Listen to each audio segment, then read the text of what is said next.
Back with the Ron and Fez show and trying to cheer up Cigar Sid. Hey, we forgot. We had a song about Crazy Jen tonight, didn't we? Yeah, we have that. We can do it at the end. When I heard you say that, I thought you were going to keep going. But it was that period? I'm all about the cliffhangers. Ron, I wanted to give you... that. Well, we can either do that or... Yeah, you really can't end on those prepositions like that, or those conjunctions. Sid, what do you like in life? You like comedies? Yeah, I do. Actually, I like movies a lot. I've been watching all kinds of movies. What have you seen good lately? Leaving Las Vegas. I bought Master and Commander. And how'd you like that? I liked it. It was kind of wet, though, isn't it? Like, they're always wet. I can't watch movies where people are always cold or always wet. Then I start thinking, we have a blanket? I'm a little wet and cold watching this movie. All right, some people want to give you some of the small things in life that make life worth living. 866-277-4969.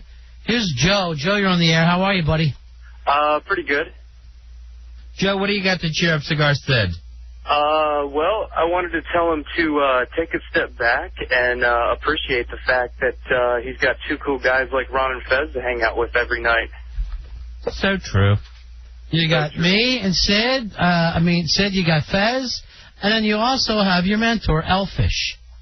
Yeah, I am pretty lucky there. Somebody to walk you through life.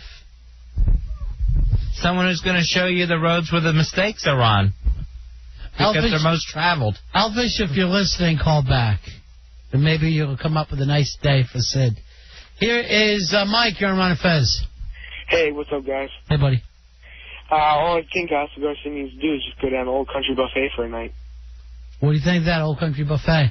I've been eating a lot. I don't think it's helping. I think it is. Mike, you're on Ron and Fez. Hey, guys, how you doing? Go ahead, buddy. Hey, Sid, here's one. Try thinking about monkeys having sex on an orange pool table. Always cheers me up. Does that work for you at all, Sid? I can't say I really tried it, but it's... If you're not willing to try some of these things, Sid... Hey, here is Matt. You're on Ron and Fez. Hey, buddy. Hey, Sid, what about that first kiss from your future girlfriend and everything that follows? First kisses, Sid. What feels better than a first kiss? The second one, I think, even feels better. Fez, give him two. One on each cheek for the French Foreign Legion. John, you're on Ron and Fez. Hey, Ron and Fez. Hey, Sid. Sid, it seems like you got to let loose with a real lot of laughter. Just laugh so hard where you're splitting a rib. And I was thinking either tickling them to death or sending them to a comedy show for like 2 weeks straight. Oh, yeah, we'll send you out to the Crazy Jen show. Are you ticklish at all, Sid? I don't know, maybe a little bit. Where at, you know? I think like the sides. All right, I just want you to... That you're going to have to narrow it down, honey. Rogers, don't call him honey. Rogers, come on in here. I want you to get behind Sid. Sid, you stand close to the mic. And just relax. Right, that's right under the arms. Keep it going. Yeah, keep it going. Keep it going. It's hard. Hey, Trash your I think that's enough laughter. Come on. Keep it going. Come on. Who feels good now, Sid? I do. Yes, you do. Keep it going, Rogers. Who's a happy boy? I am. All right, that's enough. That turned homoerotic. Man, my fingers are all wet now, man. No. You're lucky. Make sure you let your friends smell them. A lot of it's turkey gravy. Here's Reggie. You're on Ron and Fez. Hey, what's up, Ron and Fez? Hey, man. What you got, Reg? All right, I was thinking, why don't you have them hang out with Ron and Fez, you two guys, have a little bit of Foghead playing in the back, and you guys play Monopoly or Uno, and let him win, and that'll cheer him up.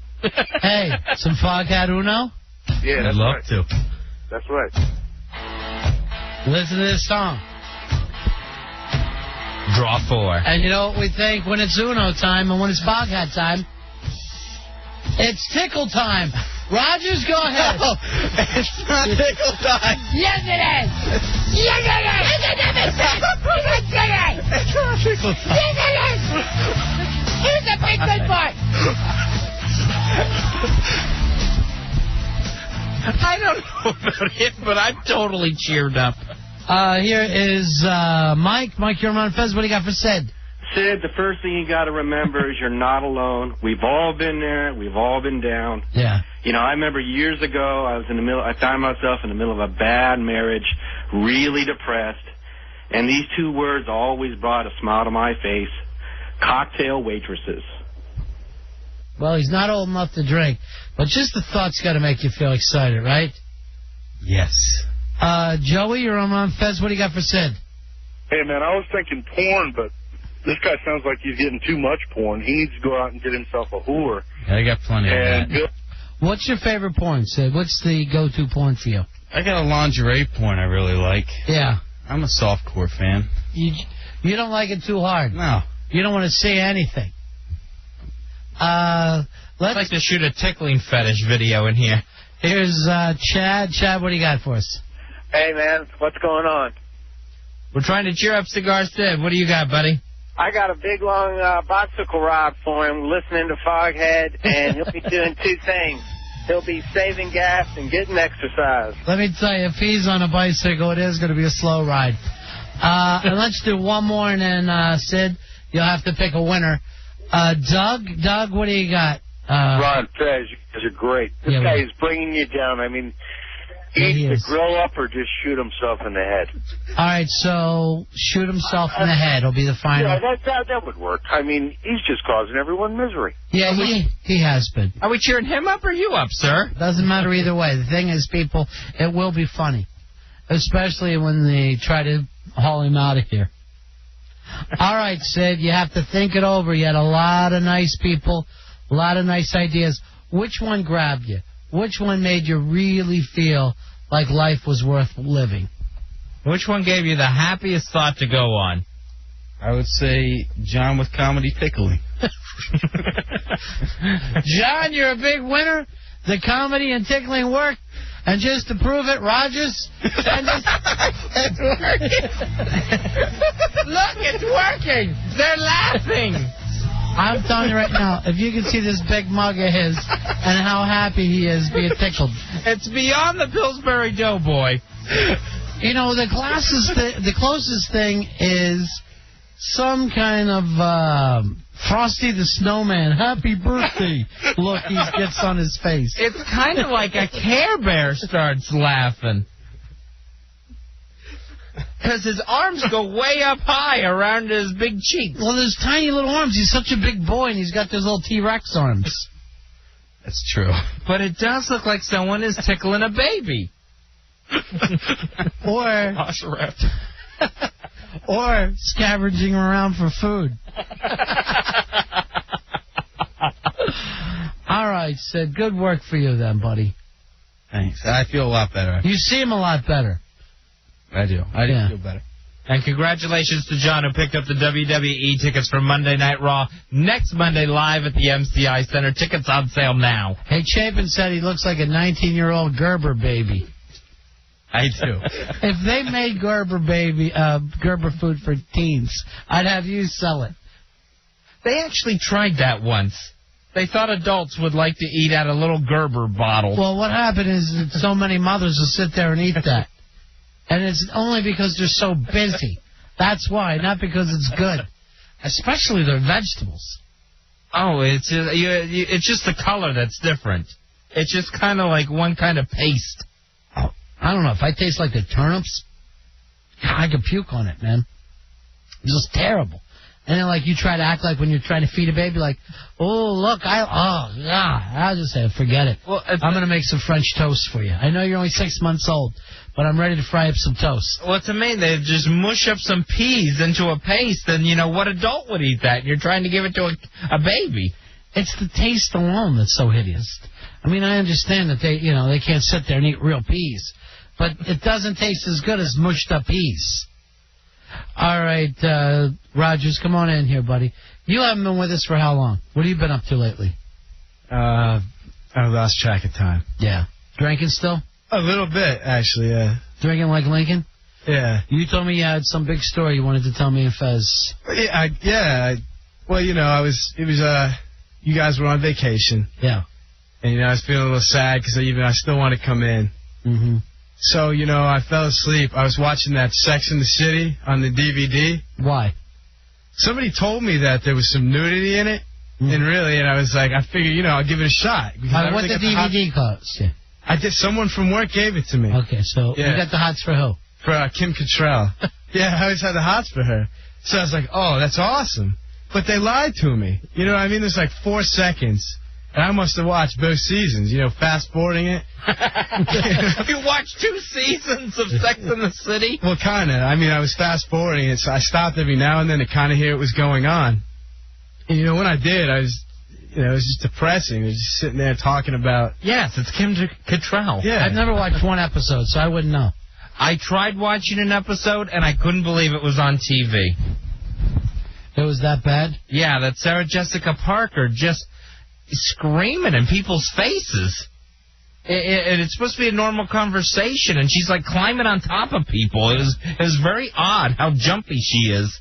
Yeah, I'm not familiar. So what happened? What's the big funny part of the story? So then I go outside, you know what I mean? Like, this all is drunk ridiculous. up? I was a little bit boozed up. This is ridiculous. So I go outside on the balcony, and I'm sitting there, and I puking. Put my hands over the balcony.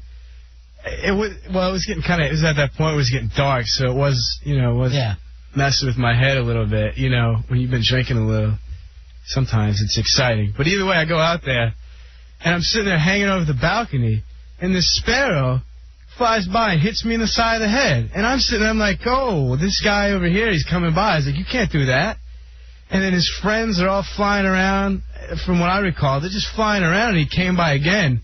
So I was like, forget this. He was attacking you. Yeah, he came by and attacked me. I was like, hey, come on, man. I'm sitting home. Do you have a nest on your balcony or anything? That's all I can assume, because they've just been vicious lately. Anytime you go out there, or you go near the door even. So it was like the movie The Birds for you. Yeah. So you tried to reason with the bird, and that didn't work. Oh, no. I wasn't going to reason with the bird. I am a dominant species. Good. That's true. All right, someone just wrote in, it's amazing how detailed his stories are, yet at the end you're always lost. All right, so you go outside, you're drunk, a bird sees you, and doesn't fly into you by accident, but literally dive bombs you. I swear, it did it on purpose, because when it flew back around, it was like hovering for a few seconds before it dove again, and it dropped down real quickly. Why didn't you show at season 2 of Sex and the City? That would have killed it. It almost killed me. Now, have you been staying in your nest lately? I've been trying. Maybe you've taken some of its straw and string to build your own nest. If I knew where the nest was, I probably would mess with it just to be funny. But, as I told you before, I'm the dominant species, and I pay money to live in that place. Right, and the bird lives there for free. That's what I'm saying. The bird's getting a government handout, actually. You know what I mean? I'm sitting there, I'm like, oh, I got nothing to do. I wish I was out someplace. And the bird is coming by, hitting me in the head. But, when it came by again, as a reactionary thing, I took a swing. I was like, forget that. Smart. It got close enough where I clipped the damn thing. I really did. So you got in a fist fight with a bird. I did. I clipped it, and I thought it would dissuade it, but you just made it angry. I ran inside. And now the dominant species ran inside. Well, I'm still... Yeah. A dominant species doesn't run away. I guess so. You're never going to see a lion yell, squirrels, and go running back in its cave. I guess if that could have been I guess that's what happened. What do you think is the most vicious thing in the world? Vicious thing, I would say a tiger. Tiger more vicious than a Kodak bear? Yeah. I think Kodak bear over a tiger. What about shark? Shark's pretty vicious, but I think a tiger's going to hunt you down, where a shark, I think, is just going to go after what's in front of it. Who'd win a fight? Where's the fight? The jungle or the ocean? Why don't we put it in some kind of gelatinous stuff where it's a big thing of Jell-O where the tiger can move around and yet the shark can swim through it? I would give it to the tiger. No way. In Jell-O. Yes. Tiger versus shark. In Jell-O. I would still give it to the tiger. Mm-mm. All right, I'm going to check with you, Rogers. What do you think? I'd fight a shark. No, you're not the tiger. You're not the dominant species here. I think the shark would win. In Jell-O? Yeah. Yeah, it's got all those teeth. Yes. You know, it's got all those teeth. I think it would be no problem. Oh, yeah. What do you think a tiger has? Candy corn? He has none. The poor tiger has none. All right, let me check with the Dubs. Jell-O fight. The tiger would definitely take it. In Jell-O. Because the tiger's got those big paws and just bat it. And right in the nose. Like he starts doing that in Jell-O, he's going to be slipping and sliding, my friend. He's going to have to claw down. I forgot to tell you, it's a very smooth surface under that Jell-O. Oh. Damn that Jell-O. Spoils my whole plan. I'm not even saying it's Jell-O, but it's some kind of gelatinous substance that they both can move around pretty good in. Yeah, it's solid enough for the tiger and liquid enough for the shark. How about crushed ice? I'm going to just ask you right off the crushed ice or maybe a Slurpee where you can still move around. Yeah. All right, but let me ask you this. Kodak bear or a tiger? Nothing could beat the bear. Thank you. Nothing on land? Or in the sea. What about in gelatinous substance? Could a shark hold its own? Well, that's a wild card. Yes, it is. I think. That's what makes it fair. Yeah, the shark. The odd thing is we can make this happen. Gelatinous things with sea creatures. Every week, Rogers is just nodding along. I'll do it. But every week it's a sea creature against a land creature in the gelatinous zone. Yeah, gelatinous wars. Zone of death. I'd pay to see it. I got news for you. I would pay to see it. The hello and the Jell-O. I mean, there's not a lot of... Is there anything else really badass in the sea that could hold up for us? I guess a killer whale would do great. Yeah, one of those orcas. What else? I guess different types of sharks, you know. If you go maybe like a gator or a crocodile. Do they even need to be in the gelatinous zone? They can fight on land, right? This is tough on land. Yeah, but I think they're more deadly in the watery part of the gelatinous zone. You know what I would like to do? Get in the gelatinous zone is some jellyfish. And then just say to the tiger, try and find it. Oh, that's just going to blend in. Yeah. I would try to make it the same color. Like if it was like a lemon ice. God, I got the odds from your stupid big thick slice of pizza. It's not mine. I didn't make it. No, but you're like, oh, Sicilian, it's great. It's good. And it looked great, but now I got odds in it. Yeah, but that's how you know it was good. You know what? It's sitting. I'm going to let you go because you're the dominant species. He ate like 4 of them. He did. Oh, Sid did? Oh, Mr. Reflux. And I think he ate all the wings, too. I ate one, and it's just tearing through me. Like I ate a bag of razor blades. Where'd you go? Razor Blades Pizzeria? You know something? I'm so mad at you. I want you now in the gelatinous zone. Me and you. Oh. You've been called out. And if nothing else, even after we fight, we'll just lay in it and relax for a while. I wouldn't mind fighting one of those animals, I'll tell you. You can't beat an animal. Well, at school they have these geese that run around too, and I kicked one because it growled at me. What kind of geese kicking school do you go to? Well, you know, I did, and I didn't know that. Apparently, they're very vengeful, and they are. They'll tear you apart. A goose will go after you like you will not believe. My mom had one before, and it was a nightmare to go over and visit her.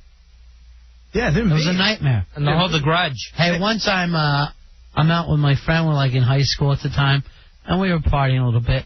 And there was these geese with the real long necks, and they were on the other side of the pond. And he goes, "Watch this," and he picks up a rock. And you know how you chuck it, right? Thinking you're never going to hit it. It hits it right in the neck. Oh. Fez, the big long neck falls down, and then the geese starts trying to run around with its neck broken, dragging it behind it like a rope. And he did the only thing he could. He had to take a big stick and kill it. And it was such an awful thing. A goose tripping over its own head and neck as it's trying to run. and making a sound I will never forget. Oh, I bet the honking was crazy. It was a honk scream. A honk scream. It was just terrible. And I was yelling, "What did you do? What did you do?" All right, that's going to be on my nightmare list tonight. And he's got this big stick just trying to put it out of his misery. But it's not like killing a baby chick. I mean, it was strong as hell. And the head's got to be just flailing on what of its neck can move. Oh, God. Fortunately, in the gelatinous zone, no one can hear you scream. Why not? We would fill up with Jell-O. Sound goes through Jell-O like anything else. I mean, part of this thing is we're micing the Jell-O. Oh, good. All right, we're going to take a break. We'll be right back. It's the Ron and Fez Show.